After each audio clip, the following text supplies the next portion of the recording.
Vídeo 4. La tabla de atributos. Bienvenidas y bienvenidos a este cuarto vídeo. En él aprenderemos lo que es la tabla de atributos y para qué sirve. Todas las capas tienen asociada una tabla de atributos que muestra información sobre los elementos de una capa seleccionada. Cada fila en la tabla representa un elemento, con o sin geometría. Y cada columna contiene una pieza de información particular acerca de ese elemento. Se pueden buscar, seleccionar, mover o incluso editar elementos en la tabla, como veremos a continuación. En esta ocasión, para abrir la tabla de atributos, vamos a elegir la capa que hemos utilizado anteriormente, que es la capa de río. Para abrir la tabla de atributos hay que pulsar el botón derecho encima de la capa y darle a abrir tabla de atributos. En este caso, como ya hemos dicho, lo haremos con la tabla de T3 Río que ya hemos utilizado y descargado del DERA. Si no sabéis cómo descargar la capa, tenéis todas las indicaciones en el vídeo 2, descarga de bases cartográficas y datos.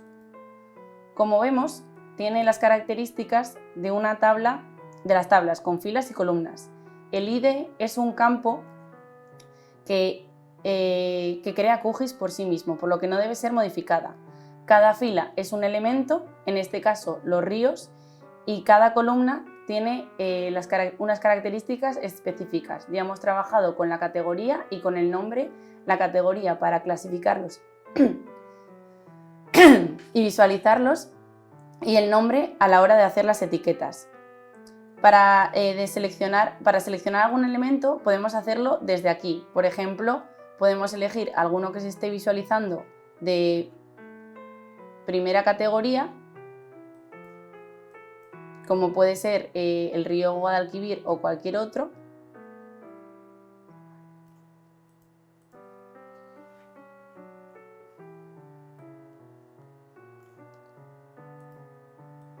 Y se visualizarán en la pantalla cómo se han seleccionado, en este caso en amarillo.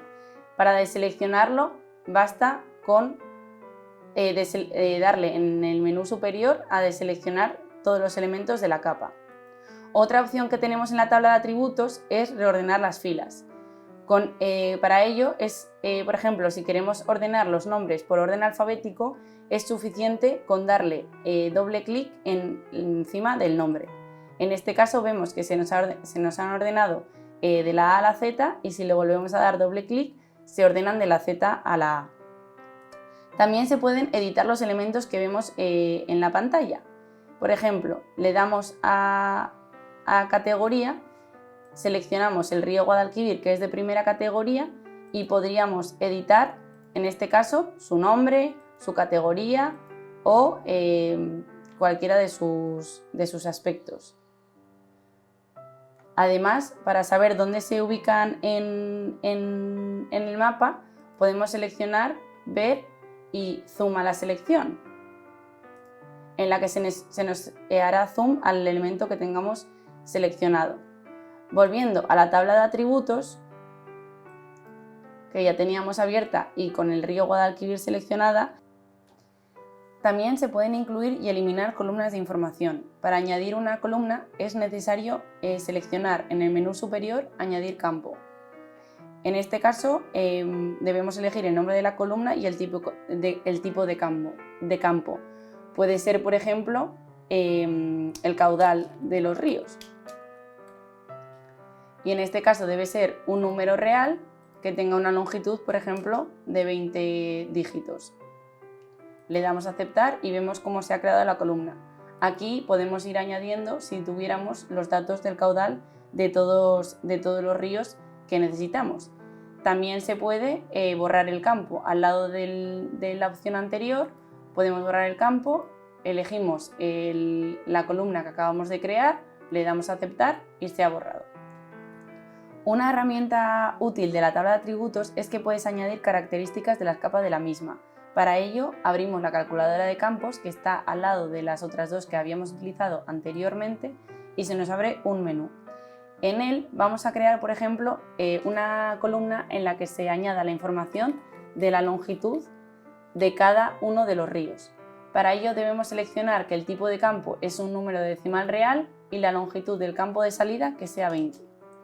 En el menú que tenemos en la parte inferior seleccionamos o desplegamos el menú de la geometría y en él buscamos Length, pero Length la opción que tiene el símbolo de la S delante. Clicamos doble clic y vemos que se nos pone en la pantalla de la izquierda.